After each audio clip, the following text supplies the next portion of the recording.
کاوالیروی وای در خودش نصیب کنه. ماده در کار نیست و خیلی پیرا. کاوالیروی وای همش پیره.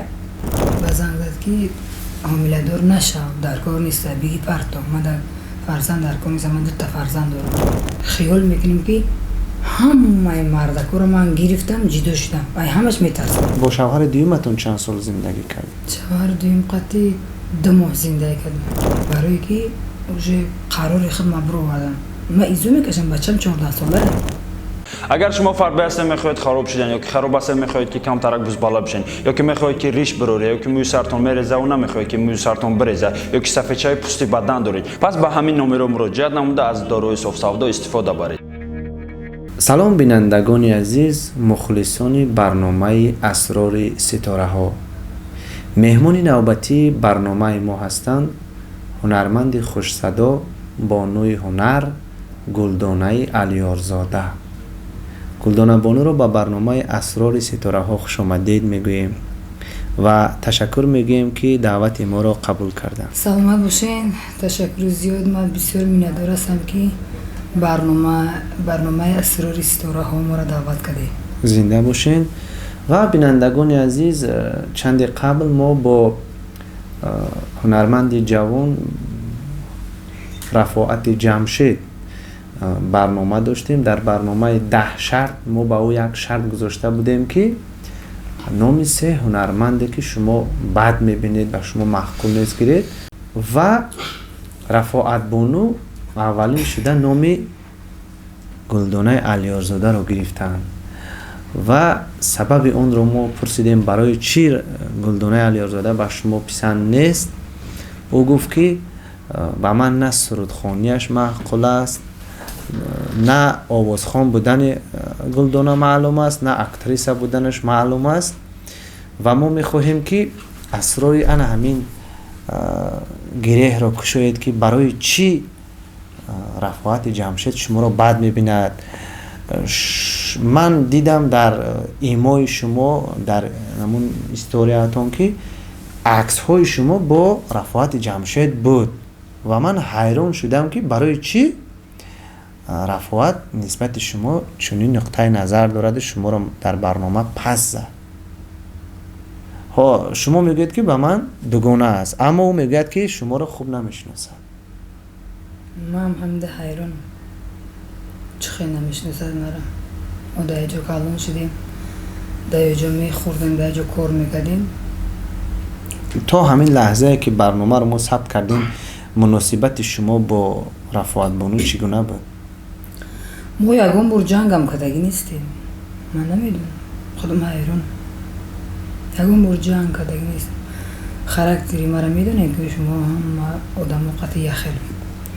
یعنی این انسان ها رو بد گفتن نمی شود. انسان ها همش انسان یک رقم است. نگی فعلشون رفتارشون هر خیل است. چند سال بود که یک دیگر رو میشناختید؟ نمی 5 سال میشه قریب ما میشناسیم، رفت آمد داریم، در اینجا کار میکنیم. شاید که شما یگان دوست داشته رفاعت بانو رو از دستش کشیده گرفتید، از همین خاطر نسبت شما بدبینی دارد. کاوالیروی وای در خودش نصیب کنه. ماده در کار نیست و خیلی پیرا. کاوالیروی وای همش پیره. تمام. با رفاعت بانو چی گفتنی داره؟ رفاعت بانو دیگون چی گفتنی ها ندارم. الکه برادرای من، اکوای من، خواهرای مادرای من جوابی همین سوال رفاعت برگردوندن. دیگه مهم نیست که رفاعت یگون چی بگم سوالش را جواب گردونم. یعنی در کامنتاری های پایانی برنامه نوشتن و شما از اون خفه شدید. البته زنگ نزدید به او از اون که شما را در برنامه پس زد؟ نه زنگ نزدم. چیزا میدم شیدای کار شیدای. اگر رفت روبرو و خورید در یگون طرفخانه در تو یگون سخن میگید؟ سلام قرض خدا است. نه یگون سخن میگم. او هر چی کرد برای خودش کرد. کی بودنش، چه خیلی انسان بودنش در مردم آشکار کرد که چگونه آدم است، چه خیلی انسان است. دیگه مهم نیست وقتی 7-8 کردن. الکه مخلصان ما جواب وای را گردوندن. بله. و نگفته نموند که در برابر نام شما باز نام دو هنرمند بانوی مشهور رو هم گرفت اونجا، فیروزه حفیظова و سرویناز یوسفی رو هم رفعت بانو بد میدیده است. شما چی؟ من یگان انسان رو بد نمیبینم. هر انسان برای خودش مخلص داره، برای خودش انسانه. انسان ها همش انسانه، فقط فعل رفتارشون دیگرگونه است. حال فیروزه شدن، سربیناز شدن خیلی میزنیم، نمیتونیم فیروزه شدن. هر کس جوی خودش دارن. فیروزه و سربیناز بوی عطر مادری دارن. فیروزه هم نغز میبینیم، سربیناز هم. تمام حافظان تاجیکستان روی دنیای عالم همش دوست میدارم. ای همه حافظان من سرودش خواندگیم بغیر از رفاعت. باید سرود داره. بعد از همین سرود داره؟ داره، میگه سرودهای بسیار داره. من با دون جوان چند سرود خواندگی، تماما یگون سرود چه گوش نکرده. آخه نمیدونم، یگون سرود ندارم. من فیروزه رو سرودش خواندم، سربیناز سرودش خواندم، اگه شبنم پول شخصی خدم کردگیم. شبنم سرایو همه حافظه رو دوست میدارم، سرودش هم میخوانم. همین توی میره سرود اختانه میخوانیم، سرود مردم هم میخوانیم. موافق طلبی مخلصه. هر یک حافظ کوچگردم، مقصد حافظ زویزدش هم همش با خودش مخلص دارن. بله. همش با خودش سرود دارن. و چون اینجا از فرزند سخن کردید، چون برنامه ما اسرار ستاره ها نام دارد، ما بیشتر از زندگی پس پردگی هنرمندان و مخلصان قصه میکنیم. ما میخوایم فهمیم که بار اول شما در چند سالگی به شوهر برآمده بودید؟ من این سیر اسرار ما چندون با میشه و میگم بخواه میگم، من سخن شما را نمیشکنم. من سنی 17 ساله. در کدام ناحیه زندگی میکردید؟ همون وقتا عبدالرحمن جامی. بعضی ها میگوین که شما از یاوان هستید. در عبدالرحمن جامی خانه پدر مادرم است. در اونجا تولد شدم، وایه رسیدم، شوهر کردم. شوهر از کجا کردید؟ شوهر همونجا شوهرتون چی کاره بودن؟ شوهرم را خدم یاد عادی سراینده بودن؟ نه، سراینده کارگری عادی بودن. شما اون وقتا سرود نمیخواندید؟ نه. دختری دهاتی، دختری خونشین بودید. چند مدت با شوهرتون زندگی کردید؟ 4 سال زندگی کردم. در همین دوام فرزنددار نشدید. عیبی کی بود؟ عیب تقدیر، قسمت. یگان کسی عیب دار کرده میشه، نگون کسی عیب دار کرده نمیشه. و سبب جدا شدنتون در چی بود؟ سبب جدا شدن فرزنددار نشدیم. دخترها گفتن که مقصد فرزند نمیشه، ما میده جدا شدیم. میده. بعد از وای چیکار کردید؟ بعد وای تشبیه زندگی، تجارتکار نمیگم دکان. من تاجر شده یک مدت من میدونم که شما با تجارت مشغول شدید. اینه میخواد سرگردانی. ما اکا دودر ندارم. در عائله همه دختر هستن. 5 تا دختر هستیم، 2 تا خواهر دارم، 2 تا اپا دارم. خیلی نگاه میکنم اپام هم اکاش میشم، هم دودرش میشم، خواهرم هم همچون. پدر و مادرتون حالا با شما زندگی میکنن؟ پدر و مادرم شهر آوردگیم، قطعی خودم زندگی میکنم. با شما زندگی میکنن. پدرم 24 سال میشود، مریض کسل دولینی زدگی، چشمش نمیبینه. تماما نمیبینه؟ کم میبینه. کم میبینه. مادرتون خوب است؟ مادرم بیچاره خیلی زندگی با ما اینقدر غم و غصه و علم بسر بیورم. و بعد از اونی که از شوهر اولتون جدا شدید، بعد دوشنبه اومدید، آوازخوان شدید، دوباره به شوهر برآمدید؟ دوباره به شوهر برآمدم. بچه دارم. بهروز جان خطا نکنم در صنف چند میخونن؟ صنف 8. صنف 8 میخونن در دوشنبه و این از شوهر دویمتون بهروز است نه؟ با شوهر دویمتون چند سال زندگی کردی؟ شوهر دویم قطعی 2 ماه زندگی کردم. 2 ماه. زن دو ماه. دویم بده؟ زن دویم بده؟ زن دویم خیلی من خیلی گرفتم که زن داشته. بله شما نمیدونستید؟ بعدا فهمیدید که زن داشته. سر دادگیم بود مرا گرفت. بعد فهمیدم که چی کسب و کار داشتن؟ مسکو میرفت میومد. مهاجر بودن ده؟ کلانسال نبودن داخل؟ مثل نه جوان بودن و برای چی اینقدر مدت کوتاه زندگی کردید؟ اما 2 ماه 2 ماه زندگی کردم. حامله دار شدم. نفهمیدم که حامله دارم. مسکو رفت. همین 2 ماه زندگی کردم. مسکو رفت. ای مسکو بیاد 4 ماه استاد. ما اونجا یعنی 5-6 ماه حامله دار بودم. زنگ دادم که من حامله دارم. و زنگ داد که حامله دار نشو، در کار نیست، بگی پرتو. من در فرزند در کار نیستم، من 2 تا فرزند دارم. و من فیغان کردم، گریه کردم که من اوری به فرزندم جدا شدم. من گودک من نمیگم.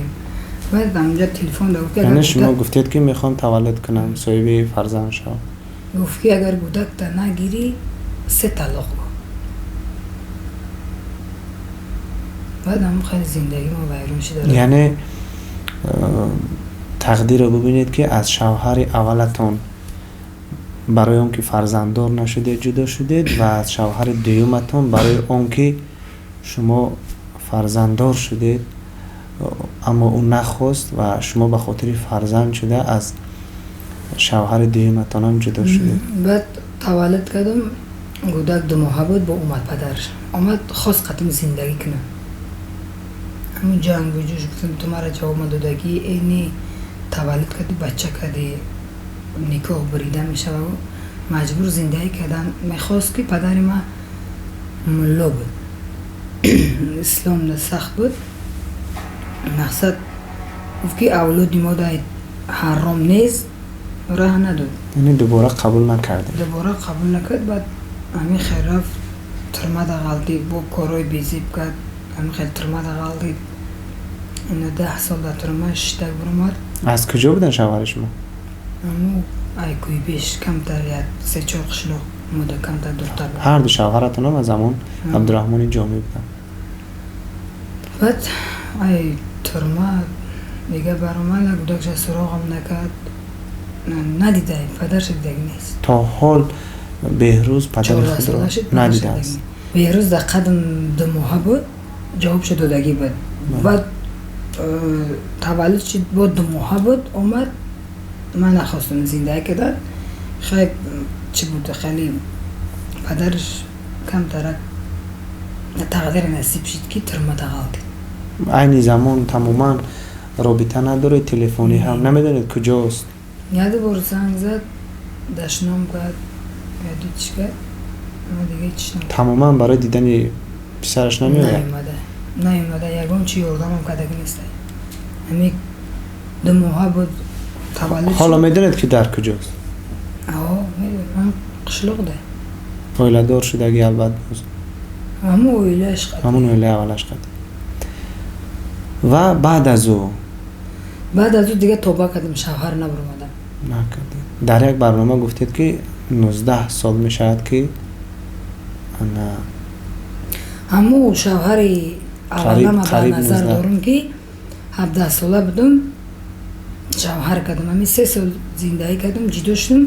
همون جدا شده قطعی دیگه شوهر نکردم. که پدر بهروز قطعی 2 ماه زندگی کردم. 2 ماه زندگی کردم. او زندگی نبود. من او را حساب داقش نمیکنم. یعنی از همون لحظه تو اینجونی زنی تنها هستید. تنهایی به دلتون نمیزند؟ عادت کردم. برای چی دیگر به شوهر نبرآمدی؟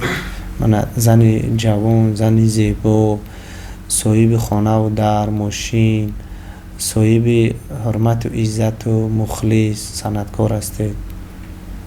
پیشنهادها بودن؟ پیشنهادها بودن. تا که زن دیون مقصد بای میکنیم اوجه میگن که مرگزیده ایبان دی علم میترسم ما اوجه همین دو بار که خونم که ویران شد خیال میکنیم که همه مردکو رو من گرفتم جدا شدم و همش میترسم همه مردکو گناه نیست 5 برابر نیست همه هر خیلی اوجه ترسان شدم دل مونده خیلی اگه کس گفتی نمی گپی حاضر از من کاولر میگم که دوست داشتم من بین این قصول دوست داشتم با اهوده گذارم گفتم یه برنامه دا گفتم که ماشینش خریدم ندی هم حقیقت همین چیزا را کردم ماشینا را گرفتن و کیدت کردم خیلی خیلی نمیدونم تقدیر نصیب ما میتره یکی یکون گفتی رفاقت که محقولش نیستم زیبم برای چی بزیر شما زن زیبا هستید و پسرتون شاید پسرتون نمیخواهد. سلام علیکم برادرها، در کانال اکبر پرو کنکورس رفتیسای کنکورسی به پول 10,000 سوم مکافات دارد. شما فقط میدونین پادپیسات میکنین، زنگولچه را زیر میکنین که هر افیری که میکنه آگاه باشین برادرها. و وقتی گش موندگی نیست روزهای نزدیک کنکورس سر میشه و کنکورس چخه معلوم میکنه که کی بریده کی بریدگی نیست. در کنکورس 10,000 سوم پریزای 10 تا شما را هم وقتی که افیر میکنه افیر دادن مینویسین شما با دستش که میقپه سر هر یک آدمی که میقپه 1000 سوم برد میکنین. مرحمت بدارین پادپیسات کنین روزهای نزدیک سر میشه. باقی خانواده سربلند باشین. زید نیستم. پسرم 2 ساله میگه که نوچه‌جان شوهر که یگان شوهر که میگه 2 ساله چند بار گفت که پیشنهاد کرد که چجان شوهر که تو نمیکنم مثل که میگن که قرباقش رو دارد آبرو دارد شاید مرا چند آدم پیشنهاد میکنه بچه‌ای که تماما زن گرفتگی نیست میگه مرا نه پلت در کار نه ماشین نه خانه در کار من تو را بگیرم زن کنم آخه من زن شده خانه ویم رفته استقامت زندگی کردن نمیتونم برای که پدر پیر دارم مادر پیر دارم پدرم گشته نمیتونه چشمش نمیبینه پدرم خودم نگاه میکنم بچه نداشته باشه کلین نداشته باشه نگاه کنم من خودم آبوزی میدارم مقصد اوقاتش میتونم میسرش میگیرم خیلی زندگیه رفته یگون مردی پیدا شود که راضی شود که در خانه شما زندگی کند و مثلا پدر و مادر شما را نگاه و بین کند پرستاری کند شما با او ولادار میشه؟ نه نمیتونم برای که ننگ و ناموسم میبرم را ایزا میکشم پیش خانه داماد نمیدونم پدر مادرم خواه این خانه دا بچم خواه من این خانه دا زندگی کردن نمیتونم من خیلی چخیلی ایزا میکشم نمیتونم نه خانه دا شوهر گرفته میتونم نه ای خانه بیرون برای که رفته خانه مردک دم زندگی کردن نمیتونم مردک قدر در خانه هم زندگی کردن نمیتونم برای که اوجه قرار خود مبرو بردم من ایزو میکشم بچم 14 ساله برای چی بعضی زنها در 40 حتی 55 سالگی به شوهر میبرند شما هنوز جوانید شاید که باز چند فرزند دیگر تولد میکنید برای بهروز دادرک است خواهرک است شاید میخواهد نه از خداوند امید دارم که فرزند من بچه من زن بتم ای همون میوه های شیرین ای همون بچشیم دیگه که گفتی رفاقت شیدم نشیدم کم ترشیدم و یعنی دیگر نمیخواید شوهر کنید؟ نه دیگر نمیخوام شوهر کنم شاید که نمیخواهید که پای زحمت و پای تشویش های شوهر شوید شما همچون زن آزاد خورده گشتگی نمیخواهید که خدمت شوهر کنید برای شما کار زور است مثلا وقتی شوهر میکنید با او خوراک میپزید سر و لباس میشوید نه این خوراک پختن کار خونه را کردن هر یک قرض است برای زن هم فرض است هم قرض است ما همه کار بیگوه میکنم کار خانه را ختم میکنیم با بغیر از این با کار میروید خانه را سکسی هم که باشد یک گو نمیجوشم، علف نمیتم، آغل نمیتم. تو همه روزا آغل رفتم، گو جوشیدم. خیلی پدرم که پیره در قشلوق نمیشه. قشلوق چخیلی پیچکه، علاوی. خواه برق نیست. خیلی برق ما ده هازی نمی آخران 2 ساله برق داده و 100 برق هم باشه. هازی لیمیت هست با درده ها. پیچکه خیلی قینه. اینجا در شهر آوی گرم، آوی خنک، سویت پستیانی هست. ولی خونم لوی راه. پدر و مادرتون نمیگن که دخترم شوهر کن، سن و سالت رفته ایستاده است، تنها نباش. شوهر که گفتگو من گفتم که قسمتم ده همه شوهرم 3 سال بوده.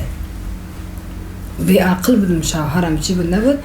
نه که انشالله همه شوهرم که جدا شدم مرا تماشا کردیسته این دنیا و او دنیای من راضیه. برای که خدمتی زن بودن من، خدمتی شوهر بودنشم من اجرا کردم. تقدیر نصیب بله.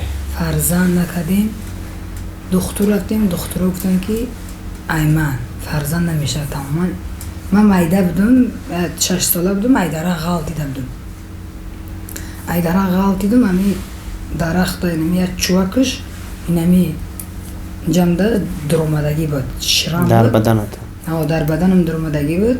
ای همه پایش مونده. ای همه حساب دخترها گفتن که همو جوی فرزند می شود ضرر دادگی. دخترها همین گفت گفت اینا گفت که بس من زن میگیرم شما بستین. خیلی بخت داریم، من طاقت کردن نتونستم جدا شدم.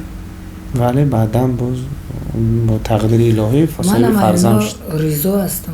ای خسر خشتمانم، ای قیسنگلام، ای هیورام، ای شوهرم رضا هستم.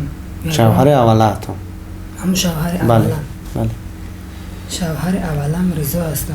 سالی 97 بود توی کردیم. 2000 بود، 2001 بود جدا شدیم. یعنی هنگامی که شما با شوهر برآمدید من صنف 1 بودم. صنف 1 میخوندم و من فکر میکنم که در این مدت طولانی شما تنها بوده نمیتونید، چون که در بلوغ قید کردید یک چند دوست داشتید که با شما مناسبتی عاشقانه داشتن. شاید حالا هم هستن، از همین خاطر نه شوهر نمیبرید. یگون دوست داشتن ندارم. چه خیلی از زن زیبا در توی مرکه ها و کنسرت ها و طرب خانه ها میگردید، یگون نفر با شما چشم علو نکند؟ چشم علو میکنن، زنگ میزنن، SMS عاشقانه مینویسن. چه خیلی شدم که نمیدونم حوصله‌ام رفته یا یگون نفر شما رو دل سردی با قول جادوگری کرده است؟ نمیدونم. یگون خیلی دم یگون با قول یگون باغچانتون؟ من باغچانم قطعا سر کورم نداشتم، قطعا جنگم نگردم. ممکن نگون من در کاردار نباشم باید. من یگون کستت یگون ضرر رساندگی نیستم. من باغچان داشتم هم ندانستگی بودم. میگن که با شما که کدام با قول خودتون کاوالیرتون در دوشنبه خانه خریده است؟ مرا یگون مردک خانه نه، خانه در یک پلوس خریدگی نیست. یگون چه خریدگی نیست؟ مهنت حلولی خدم شب روز کار میکنم، توی میگردم.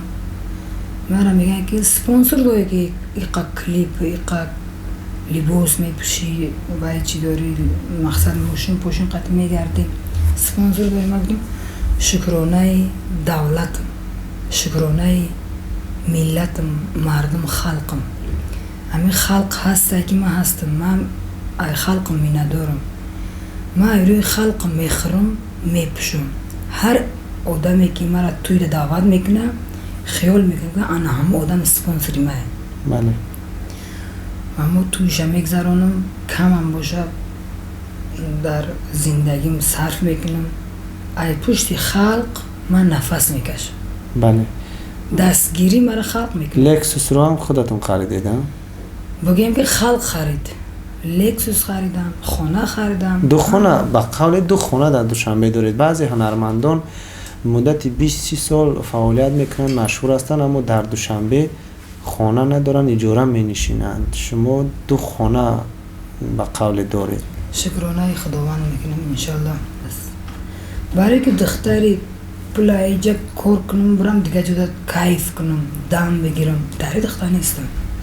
جمع میکنم. کدام مرا میبینه همش میدونه که چه خیلی آدمم وقت را ثمرانک باید استفاده برد و هر لحظه عمر را غنیمت شمرد، چون که وقت این برنگردنده است.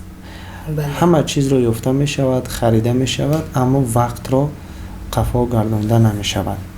و کارهای ایجادی امروز چگونه است؟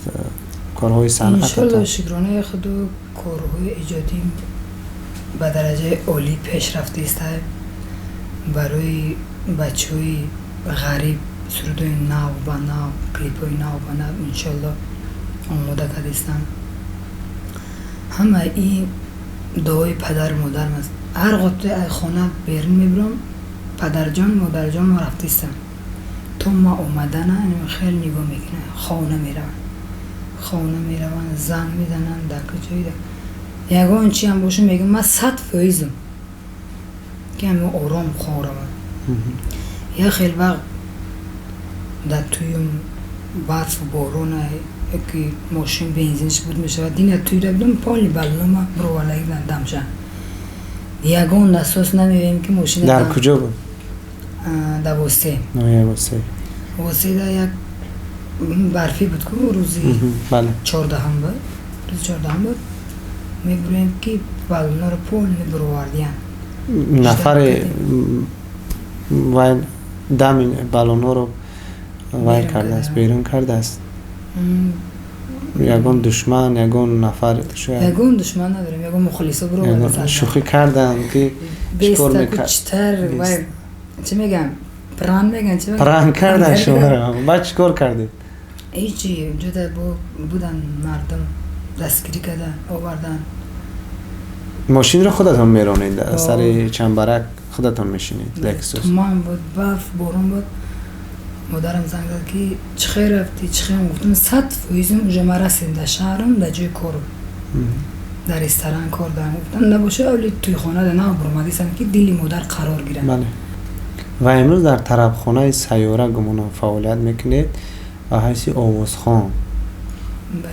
شبانه غیر از این در یگان انسامبل در یگان جای دیگر فعالیت نمیکنید؟ در یک انسامبل کار میکردم، روز دیگه اینجا در این نماز شام از ساعت 6 دیگه بامداد میبرم میرم خب کاری خونه تشویش زندگی. کدام انسامبل بود؟ انسامبل شکرانه، انسامبل خدمه، نام انسامبل شکرانه در فرهنگ امو عبدالرحمن اینجا کار میکردم. راه دور رفته آمدن چخله بله. دشوار کشیدم بس کردم ولی نیت دارم یگون انسامبل در کار دارم، کار دارم بعد میده زندگی رو پیش بریم. برای چی در شبکه‌های تلویزیونی سرودهای شما رو قریب که پخش نمیکنن؟ من پسر شما رو چند بار دیدم در بهارستان و خود شما رو ندیدم. روز دیگه بیاده بار رفتم ثبت کردن سرودن وقت جدا کردم رفتم ثبت کردم، یک بار دو بار نشون میده دیگه نشون نمیده، دل مونده شدم. برای چی سببش رو در چی میبینید؟ خیلی سببش بسیار سبب ها در ایجاد. شاید مبلغ طلب میکنه شما نمیدی؟ مبلغ هم روزه که میده هم روز ثبت میکنه، اون مبلغ همون تلویزیون رو دادم میگیره این روز مبلغ برای بودی پگه تلویزیون دمونه پگه دیگه مبلغ بودی تلویزیون دمونه. بله. خیلی شرایط هم نیست خیلی میگه هر یک آدم عقلش ثمرانه استفاده بودن در کار من. مبلغ ها رو هم صرفه‌کارانه باید استفاده برد. همین یوتیوب اینترنت ها زیادیه.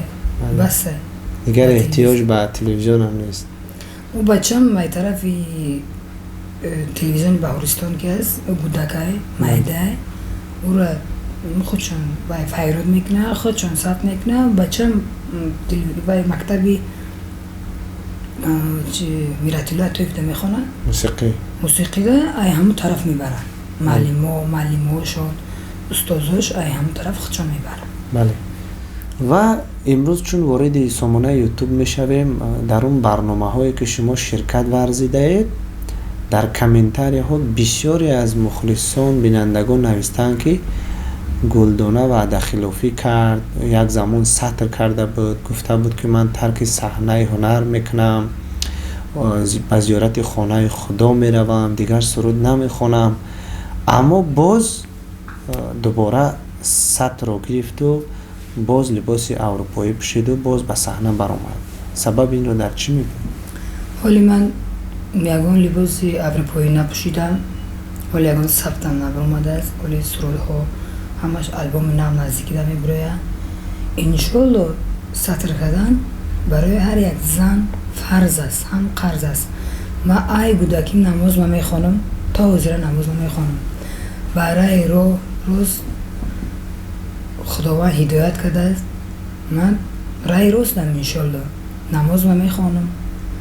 از آن که لباسای خود را سوزانده در یک برنامه همراه رستم، لباس را سوزاندم، گفتم که او یک آدم در داخل داشت برای شاید لباس ها را همون نفر خریده بود به شما طعنه زد. بله طعنه زد. بعد ما پیش مخلصانم، پیش مردم وعده دادن که هم خیلی لباس های پشتاش اوی نیم اوریانه دیگر نمیپوشه، همین چیزا رو نمیپوشم. اروپایی هم پوشم محکم، همه جاش محکم باشه میپوشم. خیلی که او لباس همه جاش بود. خانم چی شما را وادار کرد که من همین دیگرم خیلی لباس را نمیپوشم؟ شاید اگه خواب دیدید، شاید اگه نفر به شما فشار آورد. اگه خواب ندیدم، آدمی زود سین سالش میره و هر فکر قطره جمع میشه. ذوقتون شاید مرد برای پوشیدن همین لباس ها. بعد آدمی زود هر یک زنی تاجیک مادر باید استا راه شد. آدمی زود یگان آدم نشده سرزم استا با گپ خوب آدم میشه. من همونجا گفتگی نیستم که من مقصد سطر کردن میگردم، من گفتم که با مرور زمان صنعتم میپرتویم، خانه خداوند میرم بس میکنم. بله. خیلی انشالله در نیتم هست، در تقدیرم یک سال باشه، یک سال، 2 سال باشه، 2 سال، چند قیبت من وعده میدیم. یعنی قبلا گفتن نمیتونیم که کی. بعد این سطر کردن یگان کاری چی نیست. من سطر کردم، نماز خواندم، تو یک سگ دوزخی سطر نکو، سطر حرام کردی، سطر پرتو، تو همون سرود خونده رفتن گفتن. و من خیلی سطر پولی سطر کردم میگردم، نگفتم که با مرور زمان گفتم، یعنی آهسته وقتی که ترک صحنه سطر ما گرفتم، لباسوی تاجیکی قطعی سرود خوندم، با گفتن که تو وعده خلافی کردی. من وعده خلافی نکردم. انشالله در همون دلم هسته که من انشالله استا صنعتم میپرد. یک چیز رو با مخلصان قید کردنی هستم که شما نیز گلدانه بانو رو درست فهمید، چون او شوهر ندارد، دیگر پرستار ندارد، در خانه پدر و مادر پیر دارد، فرزند دارد که او میخواند در مکتب موسیقی. اگر گلدانه بانو ترک صحنه کند، پدر و مادر او رو، عائله او رو کی مثلا پرستاری میکند، نگاه و بین میکند؟ چون امروز گلدانه بانو در عائله هم نقشی مادر، هم نقشی برادر، هم نقشی فرزند رو بازی میکند، میبازد و تمامی پیشبرد عائله بر دوش او بار است. از همین خاطر او میخواهد که ترک صحنه کند، اما امکان ندارد. بله. یعنی شاید که با مرور زمان با گفتی خودشان، شاید که فرزند اون کس کلان میشوند و کار میکنند، تحصیل کرده کار میکنند و دیگر نمیگذارند که مادری او روی صحنه هنر برآمد کنند. همین گونه است گمان میکنم. انشالله میخوام که کمبغلا رو دستگیر کنم، میخوام که یگون راه سوز کنم، ای پشتی غیبت، ای پشتی تنقید زنی یک مردم نشیده، یک کس پس نزده، آدمای پست میخوام که بلند بردارم. بله. آدمای کمبغلا رو یاردم کنم. همین خیلی آرزو هوس ها دارم. من بسیار سامانه یوتیوب تماشا میکنم، هست بسیار آدمایی که نیازمند، کمبغل، احتیاجمند که برای کمک نیاز دارن. من چند آدمو در یاردم کردم و نمیخواه که من سیامگاه کنم در یوتیوب پرتو میگه که یاردم کردی از برای خدا. یاردم که ما را در یوتیوب نپرتو. من شکرانه خدا هر ماه یک تا دو تا دارم که خیر کنم برای خدا، برای فرزندم که فرزند آیندهش درخشان شود، برای پدر مادرم، برای سر رول در بیستو میگردم. من خیر من انشالله ترک نمیکنم. هر ماه یک تا سه تره خیلی مبلغایی که من ایده چوده من خیلی نیم. من میرم که همین چیزی که در کار خانهش ده، چیز خوردنی امروز بخوره پگه تمام شد خیلی نیم تا یه آدم ما رو همین چیز یاردم کرد. بله. من خیلی میگه که در یوتیوب نپرتون، از برای خدا یاردم کردی، برای خداوند همین خیلی یاردم کن. شکرانه خدا من هر چیزا من خیلی چیز مایده چی داره گرفته در یوتیوب پرت وقت من رکلام نمیکنم. بله. مثل بعضی هنرمندان کمی کمک میکنه خود رو رکلام میکنه. خانه سالان رفتم در ناحیه یوان جاگیرس و یکدن کمان باشه سهمی خدمت گذاشتم. انشالله نزدیکی ده با طرف ایسارده جاگیرس چند بار رفتگی اونجا باید همجا روم. با نمیخواهم که من سیام کنم در مخلصام برای مردم که نشان دیم که من خیلی خیر میکنم و رضا نیسته، نه که خداوند میدونه برای من بسنده است. بله. و در آخر با مخلصان خود، با بینندگان برنامه اسرار ستاره ها که از کانال مهراب پرو تقدیم بینندگان کرده می شود، چی گفتنی ها داره؟ گفتنی هم که فقط همین تاجیکستان ما آباد شود. بله. فقط چراغش روشن باشد، مردم ما صحت سلامت باشد، دوستای ما، اکای ما، دادرای ما، پدر مادرای ما ای وطن دور ای وطن بیرون است یا که امی داخلی وطن است، همه ایو رو گفتنیم که شما صحت سلامت باشین. شما هستین، ما هستیم. میگن که در دریاها آب نباشد، در جبارها آب از کجا می شود؟ شما دا که خدا نتیم، ما دا کجا میتیم؟ بله. همه شما دا خداوند بده رزق شما را پر نور زیاد کنه، شما تو یاد ما را دعوت کنیم، ای پشت شما مویمیت شویم. یعنی شما در خدمت مخلصان باشین، زنده باشین. همه شما را دوست می‌دارم. همه سلامتی شما سلامتی ما است. بله. و بینندگان عزیز، با کانال مهراب پرو ابونه شدن رو فراموش نسازید. دستگیری شما پیشروی فعالیت ما است. مهمان برنامه ما بودند آوازخوان جوان خوش صدا بانوی هنر گلدانه علیارزاده. خیر تا برنامه های دیگر سلامت و پیروز باشه. سلام علیکم برادران. در کانال اکبر پرو کنکورس رفتیسای کنکورسی به پول 10,000 سومون مکافات دارد. شما فقط میدونین پادپیسات میکنین، زنگولچه را زیر میکنین که هر افیری که میکنه آگاه باشین برادران. وقت دیگه موندگی نیست، روزهای نزدیک کنکورس سر میشه و کنکورس چخه معلوم میکنه که کی بریدگی نیست.